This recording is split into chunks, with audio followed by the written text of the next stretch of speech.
شروع کرتی ہوں اللہ تعالیٰ کے نام سے جو بڑا مہربان اور نہایت رحم کرنے والا ہے۔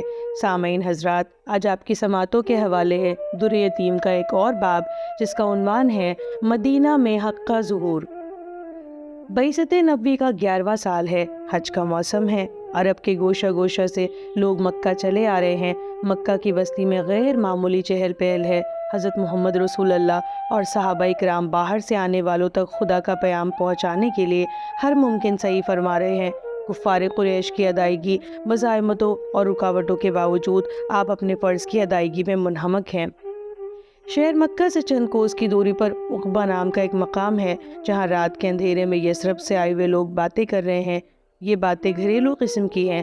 سفر کا ذکر، مکہ والوں کی مذہبی سیادت اور مہمان نوازی کی داستانیں، اوس و خزرج کی خاندانی عظمت کا تذکرہ، اور یہ بھی کہ فلاں وادی میں میرا اونٹ گم ہو گیا، اس منزل پر پہنچ کر رات بڑی بے آرامی میں کٹی، فلاں نخلستان کی کھجوریں بہت شیریں ہیں۔ حضرت محمد رسول اللہ ان لوگوں کے پاس تشریف لے گئے۔ یثرب والوں نے اب تک کسی آدمی کا اتنا روشن اور دلکش چہرہ نہ دیکھا تھا۔ اندھیرے میں ایسا دکھائی دیا جیسے بدر کامل بادل کی اوٹ سے نکل آیا۔ وہ لوگ سمجھے کہ قریش کا کوئی سردار کسی اپنی ضرورت سے یا ہم سے کوئی ضروری بات کہنے کے لیے آیا ہے، مگر ان کے ضمیر آپ ہی آپ بول رہے تھے کہ حضور، اس مقدس و منور انسان کا رات کی تنہائی میں یہاں آنا کسی اہم واقعے کا پیش خیمہ ہے، یقیناً کوئی نئی بات ظہور میں آنے والی ہے۔ حضور نے یثرب کے ان 6 آدمیوں کے سامنے پہلے اللہ تعالیٰ کی بڑائی بیان کی اور خدا کی جلالت و عظمت سے ان لوگوں کے دلوں کو خوب گرما دیا۔ پھر بتوں کی مذمت اس انداز میں کی کہ سننے والوں کو بت پرستی سے نفرت اور بیزاری ہو جائے۔ درس توحید کے بعد شرک کی تردید بہرحال ضروری اور نفسیات انسانی کے عین مطابق تھی۔ اس کے بعد حضور صلی اللہ علیہ وسلم نے نکوکاری اور زہد و ورع کی تلقین کی اور فسق و فجور اور برے کاموں سے منع فرمایا۔ یثرب والے نہایت خاموشی کے ساتھ حضرت محمد رسول اللہ کی گفتگو سنتے رہے۔ ان کے دل ایک ایک لفظ کو قبول کرتے اور اثر لیتے گئے۔ تلاش حق کے لیے شاید یہی پہلے سے مضطرب تھے اور دل و دماغ میں حق بات ماننے کی پوری صلاحیت موجود تھی۔ بس یوں سمجھیے کہ زمین تیار تھی، بس اس میں بیج ڈالنے کی دیر تھی۔ رات کی خاموشی، اندھیرا، مکہ کی پہاڑیوں کا دامن، اجنبی لوگوں سے ملاقات، اسی عالم میں درس ہدایت کے بعد حضرت محمد رسول اللہ نے قرآن کی آیتیں ان لوگوں کو سنائی۔ ساری فضا جھوم گئی، شجر و حجر پر وجد طاری ہو گیا، اور یہ تو پھر انسان تھے۔ ان کے دلوں پر جو کچھ بھی عالم گزرا ہو تھوڑا تھا۔ کلام الہی نے ان لوگوں کے دلوں میں یقین اور ایمان کے فانوس روشن کر دیے۔ بھٹکے ہوئوں کو کسی سان و گمان اور کوشش کے بغیر راہ استقامت مل گئی۔ یثرب کے یہ 6 لوگ اپنی قوم کے ساتھ بت پرستی کرتے تھے اور اس برائی میں مکہ والوں سے کسی طرح پیچھے نہ تھے، اور ان کے قدموں میں سجدہ کرنا ان کی نگاہ میں نجات کا باعث تھا، مگر انہوں نے یثرب کے ہمسایہ یہودیوں کی زبان سے بار بار سنا تھا کہ بہت ہی قریب زمانے میں ایک نبی ظاہر ہونے والا ہے۔ حضرت محمد کے مقدس چہرے کو دیکھ کر اور آپ کی گفتگو کو سن کر ان لوگوں کو یقین ہو گیا کہ جس نبی کی بعثت کے لیے ہزارہا سال سے پیش گوئیاں ہوتی چلی آتی ہیں وہ یہی ہے۔ اس خیال نے یقین کی صورت اختیار کر لی اور وہ سب کے سب ایمان لے آئے۔ رسول اللہ کے چند لمحوں کی تربیت نے ان میں اسلام کی روح، توحید کی لذت، ایمان کا ذوق اور نیکوکاری کا احساس پیدا کر دیا۔ اب جو مکہ سے یہ اپنے وطن کو لوٹ کر گئے تو ان میں سے ہر شخص اللہ کے دین کا مبلغ، خدا کے پیام کا منادی اور رسول اللہ کے ارشادات کا ناصر تھا۔ یثرب سے بہت سے لوگ حج کرنے کے لیے مکہ آئے تھے اور ہر طرف سے آئے دن یثرب میں مسافر آتے جاتے رہتے تھے، مگر ان 6 مسلمانوں کے چہروں کو دیکھ کر لوگ کہنے لگے کہ یہ تو مکہ سے بہت کچھ بدل کر آئے ہیں۔ ان کی ایک ایک ادا، بول چال، رفتار، گفتار، نشست و برخاست تک میں ایک خاص تبدیلی پائی جاتی ہے۔ زندگیوں کا اس قدر جلد بدل جانا بہت حیرت انگیز ہے۔ ان سعادت مند افراد نے یثرب پہنچ کر ہر ملنے جلنے والے اپنے پرائے، عالم، جاہل، بدوی اور شہری سے کہا کہ بھائیوں اور دوستو، وہ نبی جس کا تمام دنیا کو انتظار تھا اور جس کی آمد کی خبر ہم صدا سے سنتے آئے ہیں، اس کا ظہور ہو چکا۔ ہم اس مقدس نبی کے دیدار سے مشرف ہو کر آئے ہیں، اس کا کلام اپنے کانوں سے سنا ہے، اس نبی نے زندہ رہنے والے خدا تک ہمیں پہنچا دیا ہے۔ اب ہماری نگاہوں میں دنیا کی زندگی اور موت کی کوئی قدر نہیں ہے۔ یثرب میں اندھیرا تھا، مگر ان 6 ستاروں کے طلوع نے ہدایت کی روشنی بکھیر دی۔ جس دولت سے وہ خود بہریاب ہوئے تھے، اسے عام کرنے کے لیے انہوں نے جد و جہد شروع کر دی۔ مکہ سے واپسی کے بعد وہ ایک لمحہ چین سے نہ بیٹھے۔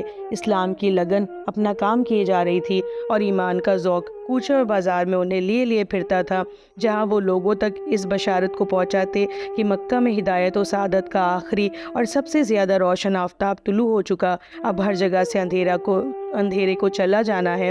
لوگوں، بت پرستی سب سے بڑی لعنت ہے۔ ہم اب تک بڑے اندھیرے میں تھے۔ نہ چاند سورج کسی کی حاجت روائی کر سکتے ہیں اور نہ لات و حبل مصیبت زدوں کی فریاد سن سکتے ہیں۔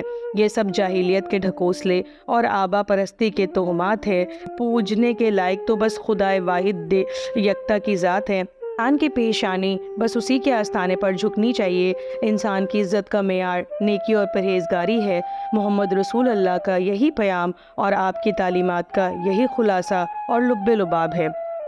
اسلام کے ان پرجوش مبلغین کا یہ اثر ہوا کہ یثرب کے ایک گھر میں حضور نبی کریم علیہ الصلاۃ والسلام کا ذکر ہونے لگا۔ ان 6 مسلمانوں کی بدلی ہوئی زندگیوں کو دیکھ کر یثرب کے باشندے کہتے کہ اے حال خوان، یہ لوگ اسلام لانے کے بعد کچھ سے کچھ ہو گئے ہیں، برائیوں کے پاس تک نہیں بھٹکتے، ہر دم بھلائی اور پاک بازی کا انہیں خیال رہتا ہے۔ جس دین اور جس پیغمبر کی تعلیمات نے سیرت اور کردار کو بدل دیا، اس میں یقیناً صداقت پائی جانی چاہیے۔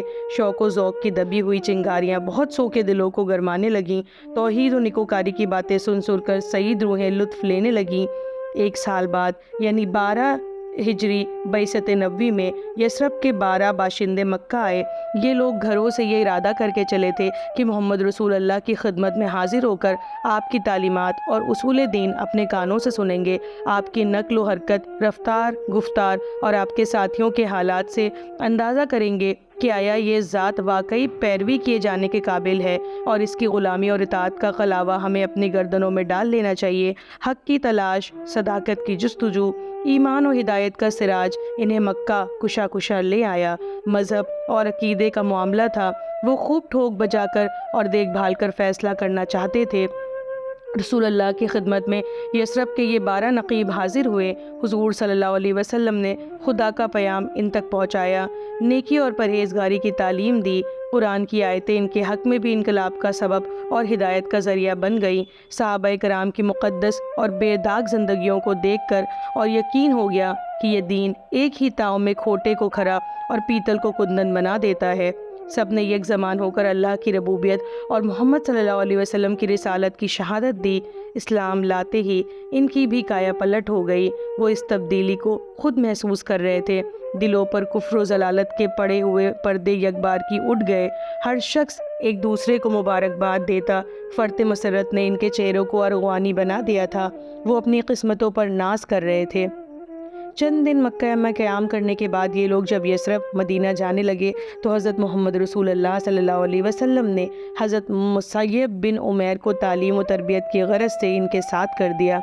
عمیر کے خوش نصیب بیٹے مصعب نے بڑے ناز و نام میں پرورش پائی تھی۔ گھر میں مال و دولت کی فراوانی تھی۔ ماں باپ نے ان کو بڑے لاڈ پیار کے ساتھ پالا تھا۔ عیش و تنعم کے تمام اسباب ان کو میسر تھے۔ مصعب کی زندگی امیرانہ تھی، راحت و آرام، کر و فر، شان و شوکت۔ مصعب ریشمی لباس زیب تن کر کے جب گھوڑے پر نکلتے تو مرکب کے آگے پیچھے غلام چلا کرتے اور ہٹو بچوں کی آوازیں سن کر لوگ سمجھ جاتے کہ مصعب سوار پر جا رہے ہیں۔ مگر اسلام نے مصعب کی زندگی بدل دی۔ اسلام میں اس تفاخر اور ٹھاٹ باٹ کی کہاں گنجائش تھی؟ یہاں تو سادگی، پاک بازی اور نکوکاری کا ماحول تھا، جس میں پہنچ کر دلوں کی یہ حالت بدل جاتی تھی۔ اسلام کا نشہ اور توحید کا شوق و ذوق کسی دوسری طرف دل و دماغ کو متوجہ ہی نہ ہونے دیتا۔ وہاں در و دیوار، فرق و دوش اور فرس و جمل کی آرائش و زیبائی سے بڑھ کر باطن کے سنوارنے کی فکر تھی۔ مصعب بن عمیر، جن کا بدن ریشمی خلوں میں ملبوس رہتا تھا اور جن کے قیمتی تکمے جگمگاتے رہتے تھے، اب مسلمان ہونے کے بعد پیوندوں کے کمبل پہنتے اور تکموں کی جگہ ببول کے کانٹوں سے کمبل کو اٹکا لیتے۔ مصعب کو رسول اللہ کے فیض صحبت نے نکھار کر کندن بنا دیا۔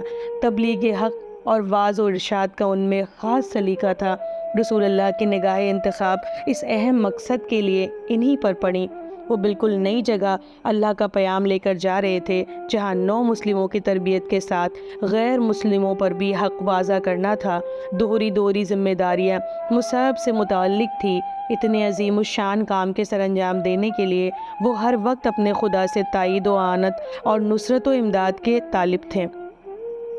6 وہ لوگ جن کو عقبہ اولا میں اسلام کی سعادت نصیب ہوئی، اور 12 یہ نئے مسلمان۔ اس طرح اب 18 آدمی یثرب میں مسلمان تھے، اور حضرت مصعب نے اس تعداد میں ایک کا اور اضافہ کر دیا۔ یثرب میں چرچے ہونے لگے کہ محمد رسول اللہ نے اپنے ایک ساتھی کو ہمارے شہر میں تبلیغ کے لیے بھیجا ہے، چلو ان سے چل کر ملے، ان کے ذریعے اسلام کے بارے میں ٹھیک معلومات حاصل ہو سکے گی۔ لوگ مصعب سے آ کر ملتے اور اسلام کے متعلق سوالات کرتے۔ حضرت مصعب خود بھی گلیوں، بازاروں اور گھروں میں جا کر اسلام کی تبلیغ فرماتے۔ مکہ کی طرح مدینہ شور اور بنجر نہ تھا، یہاں کی زمین میں ہدایت قبول کرنے کی استعداد موجود تھی۔ حضرت مصعب کی تعلیم و تربیت نے بہت سے دلوں کو نور ایمان سے جگمگا دیا، اور اس کی تعداد میں اضافہ ہونے لگا۔ جو شخص مسلمان ہوتا وہ خود اپنی جگہ اسلام کا مناد اور مبلغ بن جاتا۔ ایک چراغ سے دوسرا چراغ روشن ہو جاتا، اور ایک دل کا دوسرے دل پر اثر پڑتا۔ جو لوگ ایمان کی حلاوت اور اسلام کی لذت سے آشنا ہوتے، وہ پچھتاتے کہ ہائے، ہم اب تک بڑے بے خبری اور اندھیرے میں رہے، یہ زندگی لہو و لعب اور خرافات میں گزری۔ کام کی زندگی کا تو اب آغاز ہوا ہے، کاش اب سے پہلے، بہت پہلے اس نعمت سے بہر اندوز ہونے کی سعادت حاصل ہو جاتی۔ نالا از بہر رہائی نکند مرگ اسیر، خورد افسوس زمانے کے گرفتار نبود۔ مدینہ میں حضرت مصعب پہنچے تو اسد بن زرارہ نے رسول اللہ کے پیامی کی میزبانی کا شرف حاصل کیا۔ اسد خود بھی تبلیغ حق میں بہت پیش تھے۔ اسد کے گھر میں مسلمانوں کا جماع ہوتا اور حق کی اشاعت کے لیے مناسب تجویزوں پر سوچ وچار کیا جاتا۔ ان تمام لوگوں کو یہی دھن تھی کہ مدینہ کے کسی ایک گھر میں بھی کفر و شرک کا نام و نشان باقی نہ رہے، گمراہی اور ضلالت کے بادل چھٹ کر ہدایت کا سپیدہ نمودار ہو جائے۔ ان مقدس روحوں نے اس کام کے لیے اپنی زندگیاں وقف کر دی تھیں۔ اٹھتے بیٹھتے، کھاتے پیتے اور جلوت و خلوت میں بس یہی دھیان رہتا کہ اسلام کی اشاعت ہو اور جہالت کا دور ختم ہو جائے۔ ایسی والہانہ سرگرمیاں اور خلوص آمیز کوششیں بھلا کس طرح رائیگاں جا سکتی تھی؟ اسلام تیزی کے ساتھ یثرب میں پھیلنے لگا۔ بنی عبد الشہل اور بنی ظفر یثرب کے معزز قبیلے تھے جو ابھی تک ایمان کی دولت سے محروم تھے۔ ایک دن اسد بن زرارہ اپنے ساتھ مصعب اور چند دوسرے مسلمانوں کو لے کر مرگ کے کنویں پر پہنچے، اور وہاں اس بات پر غور کرنے لگے کہ ان قبیلوں میں تبلیغ دین کے لیے کیا تدبیریں اختیار کی جائیں۔ ہر شخص نے اپنی رائے کا اظہار کیا کہ یہ طریقہ مناسب ہے، اس انداز پر تبلیغ کا آغاز ہونا چاہیے۔ پیام ہدایت کی پہل اس طرح ہو۔ ان تجویزوں میں صداقت، خلوص، اعتماد علی اللہ اور یقین و ثبات کی آمیزش تھی۔ یہ کوئی سیاسی کانفرنس نہ تھی، یہاں خدا کے نیک بندے اور محمد رسول اللہ کے جانثار غلام جمع تھے، جن کے نزدیک ایمان اور اسلام دنیا کے ہر فائدے سے گران قدر اور بلند تر تھا۔ سعد بن معاذ اور اسید بن حضیر ان دونوں قبیلوں کے سردار تھے۔ یہ ابھی تک اسلام کے دائرے میں نہ آئے تھے۔ ان دونوں تک یہ خبر کسی نے پہنچا دی کہ مسلمان تمہارے قبیلوں میں اسلام پھیلانے کے لیے مشورے کر رہے ہیں، اور مشورے کے بعد جب کسی فیصلے پر وہ پہنچ جائیں گے تو کسی تاخیر اور تأمل کے بغیر اس پر عمل شروع کر دیں گے۔ یہ مسلمان اپنے ارادوں میں بڑے مضبوط ہیں، کوئی مزاحمت اور مخالفت ان کے جوش کو تھام نہیں سکتی۔ ان کی باتوں میں نہ جانے کیا اثر ہے کہ جس کو پیام پہنچاتے ہیں پھر ان کے رنگ میں رنگ جاتا ہے۔ اپنے قبیلوں کو کسی طرح ان سے دور رکھو، ورنہ یہ لوگ ان میں پہنچ گئے تو پھر ان کی تعلیمات کے اثر کا توڑ دشوار ہو جائے گا۔ فتنہ معاذ اللہ کو سر اٹھانے سے پہلے دبا دینا عقل مندوں کا شیوا ہے۔ ایسے موقعوں پر ذرا سی بھی ڈھیل دینے سے کام بگڑ جاتا ہے۔ اس خبر کو پا کر سعد بن معاذ غصے میں آ گئے۔ انہوں نے اسید سے کہا کہ اسید، تم کس غفلت اور بے خبری میں پڑے ہوئے ہو؟ یہ اسد اور مصعب دونوں مل جل کر خود ہمارے گھرانوں کے ناسمجھ لوگوں کو بہکانے لگے ہیں، اور یہ فتنہ ہمارے لوگوں کے دروازے تک پہنچ گیا ہے۔ تم جاؤ اور ان سے جا کر سختی کے ساتھ کہو کہ ہمارے محلوں میں اب دوبارہ قدم رکھا تو اچھا نہ ہوگا۔ اسید، میں خود یہ باتیں جا کر ان لوگوں سے کرتا، مگر اسد میرے خالہ کا بیٹا ہے، اس لیے تمہیں بھیج رہا ہوں۔ اسید بن حضیر بھی غصے کے مارے بےتاب ہو گیا کہ مسلمان اپنے دام کو خود ہمارے گھروں میں پھیلا رہے ہیں۔ سعد بن معاذ کی تقریر نے اسے اور گرما دیا۔ اسید نے اپنے ہتھیار ساتھ لیے اور ہر مخالفت کا مقابلہ کرنے کے لیے تیار ہو کر روانہ ہوا۔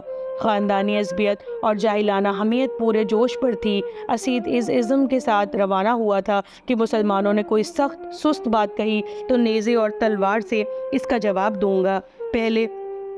پہل میری طرف سے ہوگی، پھر سارا قبیلہ میری حمایت میں اٹھ کھڑا ہوگا اور اس طرح مسلمانوں کے خلاف جنگ چھڑ جائے گی۔ مسلمانوں کی تعداد بھی بہت تھوڑی ہے، ہمارے قبیلے کی دیکھا دیکھی دوسرے قبیلے بھی اسلام کے خلاف میدان میں آ جائیں گے اور پھر اس نئے دین کا یثرب میں قدم جمنا مشکل بلکہ ناممکن ہو جائے گا۔ اسید کو مسلح آتا دیکھ کر اسد بن زرارہ نے مصعب بن عمیر سے کہا کہ دیکھیے اس قبیلے کا سردار آ رہا ہے، اللہ کرے وہ آپ کی بات مان لے اور ہدایت کا پیام قبول کر لے۔ مصعب نے جواب دیا کہ اگر یہ شخص بیٹھ گیا تو میں اس سے یقیناً گفتگو کروں گا۔ ابھی یہ باتیں ہو رہی تھی کہ اسید لمبی لمبی ڈگیں بھرتا ہوا وہاں جا پہنچا۔ اس نے کھڑے کھڑے مسلمانوں کو خوب گالیاں سنائی کہ تم ہمارے قبیلے کے احمقوں، نادانوں اور ناسمجھ لوگوں کو بہکاتے ہو۔ دیکھو میں تمہیں متنبہ کرتا ہوں کہ ان حرکتوں سے باز آ جاؤ ورنہ تمہارے حق میں اچھا نہ ہوگا۔ مصعب اطمینان کے ساتھ اسید کی دشنام ترازیوں کو سنتے رہے۔ ان کو اس بات کا انتظار تھا کہ یہ اپنی باتیں ختم کر لیں تو میں کچھ کہوں۔ ایسے غضبناک آدمی کی باتوں کے بیچ میں بول پڑنا بھی ٹھیک نہیں، ٹوکنے سے اس کے عتاب کا پارا اور چڑھ جائے گا۔ غیظ و غضب کی حالت میں نیکی کی بات اور الٹا اثر کرتی ہے۔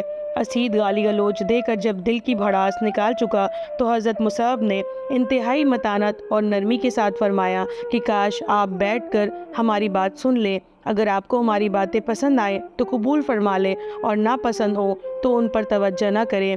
اسید پر حضرت مصعب کے اس شیریں لہجے کا بہت اثر ہوا کہ جس شخص کو گالیاں دے رہا تھا اس نے ایک دشنام کا بھی مجھے جواب نہیں دیا۔ اس کے ماتھے پر شکن تک نہیں آئی۔ اس کے لہجے میں کتنی نرمی اور شیرینی ہے، لاؤ اس کی باتیں سن لو۔ بات سننے میں کیا مذائقہ ہے، ہر آدمی دن رات میں 20 آدمی کی زبانی گفتگو سنتا رہتا ہے۔ دیکھو تو صحیح کہ یہ مصعب آخر کیا کہتا ہے۔ اسید اپنے ہتھیاروں سمیت زمین پر بیٹھ گیا۔ اس کے کان مصعب کی باتوں کے انتظار میں تھے۔ یہ اضطراب اور انتظار خود حصول سعادت و فلاح کی طرف نظر نہ آنے والی انگلی سے اشارہ کر رہا تھا۔ حضرت مصعب نے انتہائی دل نشین انداز میں اسید کو بتایا کہ اسلام کیا ہے۔ اسید بڑے غور و توجہ کے ساتھ ایک ایک لفظ سنتا رہا۔ اسلام کی ایک بات سن کر بھی اسے وحشت نہیں ہوئی، حالانکہ نئی باتوں سے ابتدا میں طبیعت مانوس نہیں ہوتی، مگر اسید کے لیے سعادت مقدر ہو چکی تھی۔ اسلام کی حقیقت جب مصعب بیان کر چکے تو اس اثر کو اور پائیدار بنانے کے لیے قرآن کی آیتیں پڑھ کر سنائیں۔ اسید نے خاموشی کے ساتھ قرآن سنا اور بدلے ہوئے انداز میں بولے، یہ تو فرمائیے کہ جب کوئی آپ کے دین میں آنا چاہتا ہے تو آپ کیا کرتے ہیں؟ حضرت مصعب نے جواب دیا، ہم ایسے آدمی کو نہلا کر پاک کپڑے پہناتے ہیں اور پھر کلمہ شہادت پڑھا دیتے ہیں۔ اسید ہتھیاروں کو زمین پر پھینک کر تیزی کے ساتھ اٹھا، کپڑے دھونے اور نہانے لگا۔ مصعب، اسد اور دوسرے مسلمان اسید کی اس تیاری کو دیکھ کر خوش ہو رہے تھے کہ جس زبان پر ابھی گالیاں جاری تھی اب اس سے اللہ کی بڑائی اور محمد صلی اللہ علیہ وسلم کی نبوت کی شہادت ادا ہوگی۔ اسید نہا دھو کر اور صاف کپڑے بدل کر مصعب کے سامنے آیا اور نہایت ذوق شوق کے ساتھ کلمہ شہادت پڑھا۔ اسید جو تبلیغ اسلام کو روکنے کے لیے یہاں آیا تھا اب خود مسلمان بن کر روانہ ہوا۔ سعد بن معاذ بڑی بے چینی کے ساتھ اسید کا انتظار کر رہے تھے کہ نہ جانے مسلمانوں کی طرف سے کیا جواب ملتا ہے اور واقعہ کیا صورت اختیار کرتا ہے۔ اسید کی واپسی کی تاخیر ہو جانے سے اور فکر بڑھ گئی، طرح طرح کے اندیشے دل میں پیدا ہوتے تھے۔ یہ بھی خیال آتا تھا کہ بات چیت بڑھتے بڑھتے کہیں ہاتھا پائی اور جنگ و جدال کی نوبت نہ آ گئی ہو۔ اسید تنہا گیا ہے، وہ اتنے بہت سے لوگ ہیں، کیا عجب ہے کوئی ناخوشگوار واقعہ پیش آ گیا ہو۔ سعد بن معاذ نے دور ہی سے حضرت اسید کو دیکھ کر کہا، یہ وہ چہرہ نہیں ہے جو یہاں سے جاتے وقت تھا۔ اسید سر سے پیر تک بدل گئے تھے، دل کی پاکیزگی اور ضمیر کی صفائی چہرے سے نمایاں تھی۔ ان کے تیور بتا رہے تھے کہ اسید وہ نہیں رہے جو اب سے چند ساعتیں پہلے تھے۔ ایمان کا نور آنکھوں سے چمک رہا تھا اور یقین کے کنول جبین و رخسار میں کھل رہے تھے۔ حضرت سید کے ہاتھ پاؤں، آنکھیں، ٹھوڑی، ماتھا، غرض سارا جسم وہی تھا، مگر دل بدل گیا تھا، اور دل کے بدلتے ہی زندگی اور سے اور ہو گئی۔ زندگی میں تمام کار فرمائی دل ہی کی ہے، اس کے سانچے میں زندگی ڈھلتی اور صورت پکڑتی ہے۔ حضرت مصعب نے پھر سعد بن معاذ پر اسلام پیش کیا۔ سعد نے کچھ سوالات کیے، تھوڑی دیر بحث مباحثہ اور سوال جواب ہوتے رہے۔ مصعب نے ہر سوال کا تشفی آمیز جواب دیا، اسلام کی حقیقت خوب کھول کر بیان کی۔ وہ چاہتے تھے کہ سائل کے ذہن میں اسلام کی حقیقت پوری طرح اتر جائے، کسی قسم کا شک و شبہ باقی نہ رہے۔ صرف اجمال سے کام نہ چلے گا، سعد تفصیل چاہتے تھے۔ حضرت مصعب کے جوابات نے سعد بن معاذ کو مطمئن کر دیا۔ حقیقت کھل گئی، حق واضح ہو گیا، صداقت سامنے آ گئی۔ انہیں یقین ہو گیا کہ فلاح و نجات کی صراط مستقیم اسلام اور صرف اسلام ہے۔ اب تک خود میں اور میرا قبیلہ گمراہی کی بھول بھلیوں میں ٹکریں مارتا رہا۔ ضلالت و نادانی کی زندگی کو اب بدل دینا چاہیے۔ محمد رسول اللہ کی اطاعت کے بغیر خدا تک پہنچنا ناممکن ہے۔ یہی ذات حق و صداقت کا مرکز ہے۔ سعد بن معاذ خوشی خوشی اٹھے اور کلمہ پڑھ کر مسلمان ہو گئے۔ اسلام لانے کے بعد وہ اپنے قبیلے میں پھر پہنچے اور نہایت جوش اور گرمی کے ساتھ تبلیغ کی۔ قبیلے کے لوگ سعد کا احترام کرتے تھے، ان کی دانائی اور فراست بھی مسلم تھی۔ سعد کے اثر سے بنی عبد الشہل کے تمام لوگ ایک دن میں مسلمان ہو گئے۔ حضرت سعد بن معاذ کے اسلام لانے سے یثرب میں مسلمانوں کو بہت تقویت ہوئی اور تبلیغ و تذکیر کا کام زیادہ قوت کے ساتھ ہونے لگا۔ مدینے کے لوگ نہ جانے کب سے ہدایت کے انتظار میں تیار بیٹھے تھے۔ حق کی آواز کان میں پہنچی اور خدا کی بندگی اور محمد رسول اللہ صلی اللہ علیہ وسلم کی رسالت کا اقرار کر کے اسلام کے جانثار فدائی بن گئے۔ ان کے مزاج، جبلت اور افتاد طبع کو اسلامی تعلیمات سے خاص مناسبت تھی۔ ذرا سی رگڑ میں دلوں کی زنگ چھٹ جاتی۔ مکہ والوں کی طرح ہٹ دھرم طبیعتیں انہوں نے نہ پائی تھی۔ وہ حق شناس تھے، سچائی کھل کر سامنے آتی تو اس کو ماننے میں تأمل نہ کرتے۔ سعادت مند روحوں کا یہی شیوا رہا ہے کہ قبول حق میں ہیلا سازیوں سے کام نہیں لیتے۔ اس کے بعد پھر دوبارہ یثرب کے لوگ حج کے لیے مکہ آئے اور حضرت محمد رسول اللہ صلی اللہ علیہ وسلم کی خدمت میں حاضر ہو گئے۔ حضور نے ان کے سامنے اسلام کی تبلیغ کی، قرآن سنایا، نیکی کی دعوت دی، گناہوں کی مذمت فرمائی۔ اب یہ لوگ جو مکہ سے یثرب واپس لوٹے تو سارے شہر میں اسلام کا غلغلہ بلند کر دیا۔ مرد تو مرد، عورتیں تک اللہ کا پیام ایک دوسرے کو پہنچاتی۔ بازاروں، بیٹھکوں، چراگاہوں اور شبستانوں میں اسلام ہی کے تذکرے ہوتے، یہاں تک کہ یثرب میں نہایت زور و شور کے ساتھ اسلام پھیلتا چلا گیا۔ قبیلے کے قبیلے اور خاندان کے خاندان اسلام کے حلقہ بگوش ہوتے چلے گئے اور تبلیغ حق کے لیے ایک ایک یثربی مسلمان مصعب بن عمیر بن گیا۔ بہت شکریہ، جلد ملتے ایک نئے باب کے ساتھ، تب تک کے لیے سنتے رہیے، خوش رہیے، پیار بانٹیے۔